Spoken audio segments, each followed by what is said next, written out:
Chapter 6. Mr. Hindley came home to the funeral, and a thing that amazed us, and set the neighbours gossiping right and left, he brought a wife with him. What she was and where she was born he never informed us. Probably she had neither money nor name to recommend her, or he would scarcely have kept the union from his father. She was not one that would have disturbed the house much on her own account. Every object she saw, the moment she crossed the threshold, appeared to delight her, and every circumstance that took place about her, except the preparing for the burial and the presence of the mourners. I thought she was half silly from her behaviour while that went on. She ran into her chamber and made me come with her, though I should have been dressing the children, and there she sat, shivering and clasping her hands, and asking repeatedly, "Are they gone yet?" Then she began describing with hysterical emotion the effect it produced on her to see black, and started and trembled, and at last fell a-weeping, and when I asked what was the matter, answered she didn't know, but she felt so afraid of dying. I imagined her as little likely to die as myself. She was rather thin, but young and fresh complexioned, and her eyes sparkled as bright as diamonds. I did remark, to be sure, that mounting the stairs made her breathe very quick, that the least sudden noise set her all in a quiver, and that she coughed troublesomely sometimes. But I knew nothing of what these symptoms portended, and had no impulse to sympathize with her.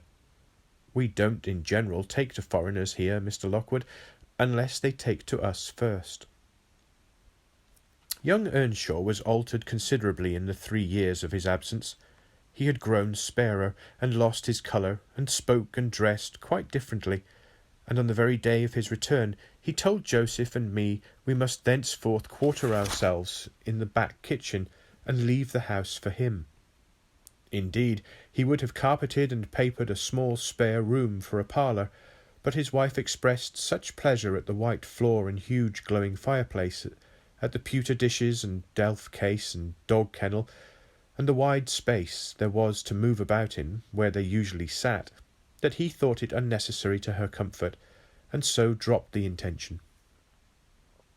She expressed pleasure, too, at finding a sister among her new acquaintance, and she prattled to Catherine, and kissed her, and ran about with her, and gave her quantities of presents at the beginning. Her affection tired very soon, however, and when she grew peevish, Hindley became tyrannical. A few words from her, evincing a dislike to Heathcliff, were enough to rouse in him all his old hatred of the boy. He drove him from their company to the servants, deprived him of the instructions of the curate, and insisted that he should labour out of doors instead, compelling him to do so as hard as any other lad on the farm. Heathcliff bore his degradation pretty well at first, because Cathy taught him what she learnt, and worked or played with him in the fields. They both promised fair to grow up as rude as savages, the young master being entirely negligent how they behaved and what they did, so they kept clear of him.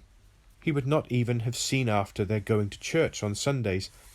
Only Joseph and the curate reprimanded his carelessness when they absented themselves, and that reminded him to order Heathcliff a flogging, and Catherine a fast from dinner or supper. But it was one of their chief amusements to run away to the moors in the morning, and remain there all day, and the after-punishment grew a mere thing to laugh at. The curate might set as many chapters as he pleased for Catherine to get by heart, and Joseph might thrash Heathcliff till his arm ached. They forgot everything the minute they were together again. At least the minute they had contrived some naughty plan of revenge, and many a time I've cried to myself to watch them growing more reckless daily, and I not daring to speak a syllable, for fear of losing the small power I still retained over the unfriended creatures. One Sunday evening it chanced that they were banished from the sitting-room for making a noise or a light offence of the kind, and when I went to call them to supper, I could discover them nowhere. We searched the house, above and below, and the yard and stables. They were invisible, and, at last, Hindley in a passion told us to bolt the doors, and swore nobody should let them in that night. The household went to bed, and I, too anxious to lie down, opened my lattice, and put my head out to hearken. though it rained, determined to admit them in spite of the prohibition, should they return. In a while I distinguished steps coming up the road, and the light of a lantern glimmered through the gate. I threw a shawl over my head and ran to prevent them from waking Mr. Earnshaw by knocking. There was Heathcliff, by himself. It gave me a start to see him alone. "Where is Miss Catherine?" I cried hurriedly. "No accident, I hope?" "At Thrushcross Grange," he answered, "and I would have been there too, but they had not the manners to ask me to stay." "Well, you will catch it," I said. "You'll never be content till you're sent about your business. What in the world led you wandering to Thrushcross Grange?" "Let me get off my wet clothes, and I'll tell you all about it, Nelly," he replied. I bid him beware of rousing the master, and while he undressed and I waited to put out the candle, he continued, "Cathy and I escaped from the wash-house to have a ramble at liberty, and getting a glimpse of the Grange lights, we thought we would just go and see whether the Lintons passed their Sunday evenings standing shivering in corners, while their father and mother sat eating and drinking and singing and laughing and burning their eyes out before the fire. Do you think they do? Or reading sermons and being catechised by their manservant and set to learn a column of scripture names if they don't answer properly?" "Probably not," I responded. "They are good children, no doubt, and don't deserve the treatment you receive for your bad conduct." "Don't cant, Nelly," he said. "Nonsense. We ran from the top of the heights to the park without stopping, Catherine completely beaten in the race, because she was barefoot. You'll have to seek for her shoes in the bog tomorrow. We crept through a broken hedge, groped our way up the path, and planted ourselves on a flower-pot under the drawing-room window. The light came from thence. They had not put up the shutters, and the curtains were only half closed. Both of us were able to look in by standing on the basement and clinging to the ledge, and we saw... Ah, it was beautiful! A splendid place, carpeted with crimson, and crimson-covered chairs and tables, and a pure white ceiling bordered by gold. A shower of glass drops hanging in silver chains from the centre, and shimmering with little soft tapers. Old Mr. and Mrs. Linton were not there. Edgar and his sister had it entirely to themselves. Shouldn't they have been happy? We should have thought ourselves in heaven. And now, guess what your good children were doing? Isabella, I believe she is 11, a year younger than Cathy, lay screaming at the farther end of the room, shrieking as if witches were running red-hot needles into her. Edgar stood on the hearth weeping silently, and in the middle of the table sat a little dog, shaking its paw and yelping, which, from their mutual accusations, we understood they had nearly pulled in two between them. The idiots! That was their pleasure, to quarrel who should hold a heap of warm hair, and each begin to cry because both, after struggling to get it, refused to take it. We laughed outright at the petted things. We did despise them. When would you catch me wishing to have what Catherine wanted? Or find us by ourselves seeking entertainment in yelling and sobbing and rolling on the ground, divided by the whole room?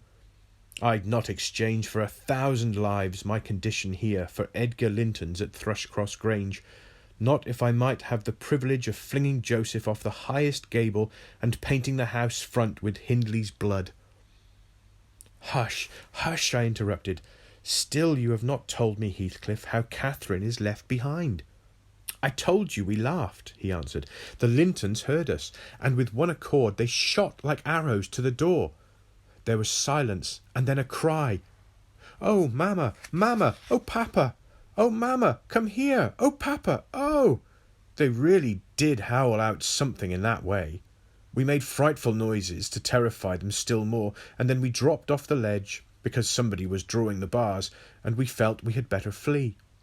I had Cathy by the hand, and was urging her on, when all at once she fell down. 'Run, Heathcliff, run!' she whispered. 'They have let the bulldog loose, and he holds me. The devil had seized her ankle, Nelly. I heard his abominable snorting. She did not yell out. No, she would have scorned to do it, if she had been spitted by the horns of a mad cow. I did, though, I vociferated curses enough to annihilate any fiend in Christendom, and I got a stone and thrust it between his jaws and tried with all my might to cram it down his throat. A beast of a servant came up with a lantern at last, shouting, "Keep fast, Skulker, keep fast!" He changed his note, however, when he saw Skulker's game. The dog was throttled off, his huge purple tongue hanging half a foot out of his mouth, and his pendant lips streaming with bloody slaver. The man took Cathy up. She was sick, not from fear, I'm certain, but from pain. He carried her in. I followed, grumbling execrations and vengeance. "What pray, Robert?" hallooed Linton from the entrance. "Skulker has caught a little girl, sir," he replied. "And there's a lad here," he added, making a clutch at me, "who looks an out-and-outer. Very like, the robbers were for putting them through the window to open the doors to the gang after all were asleep, that they might murder us at their ease. Hold your tongue, you foul-mouthed thief, you. You shall go to the gallows for this. Mr. Linton, sir, don't lay by your gun." "No, no, Robert," said the old fool. "The rascals knew that yesterday was my rent day. They thought to have me cleverly. Come in, I'll furnish them a reception. There, John, fasten the chain. Give Skulker some water, Jenny, to beard a magistrate in his stronghold, and on the Sabbath too. Where will their insolence stop? Oh, my dear Mary, look here. Don't be afraid. It is but a boy, yet the villain scowls so plainly in his face. Would it not be a kindness to the country to hang him at once, before he shows his nature in acts as well as features?" He pulled me under the chandelier, and Mrs. Linton placed her spectacles on her nose and raised her hands in horror. The cowardly children crept nearer. Also Isabella, lisping, "Frightful thing! Put him in the cellar, Papa. He's exactly like the son of the fortune-teller that stole my tame pheasant. Isn't he, Edgar?" While they examined me, Cathy came round. She heard the last speech and laughed. Edgar Linton, after an inquisitive stare, collected sufficient wit to recognise her. They see us at church, you know, though we seldom meet them elsewhere. "That's Miss Earnshaw," he whispered to his mother. "And look how Skulker has bitten her, how her foot bleeds." "Miss Earnshaw? Nonsense!" cried the dame. "Miss Earnshaw scouring the country with a gipsy? And yet, my dear, the child is in mourning." "Surely it is, and she may be lamed for life." "What culpable carelessness in her brother!" exclaimed Mr. Linton, turning from me to Catherine.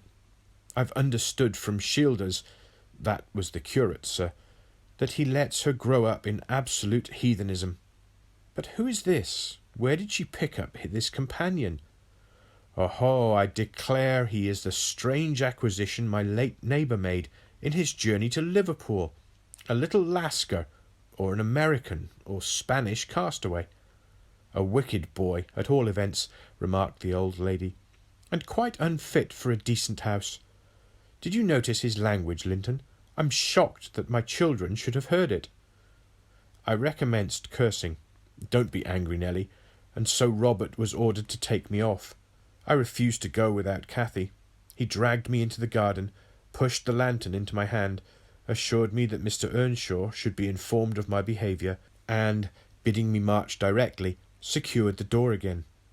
The curtains were still looped up at one corner, and I resumed my station as spy, because if Catherine had wished to return, I intended shattering their great glass panes to 1,000,000 of fragments, unless they let her out.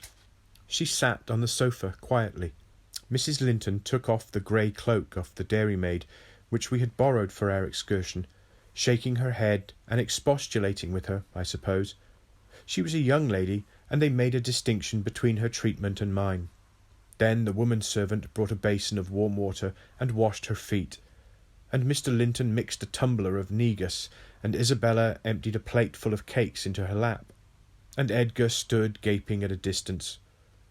Afterwards they dried and combed her beautiful hair, and gave her a pair of enormous slippers, and wheeled her to the fire, and I left her, as merry as she could be, dividing her food between the little dog and Skulker, whose nose she pinched as he ate. and kindling a spark of spirit in the vacant blue eyes of the Lintons.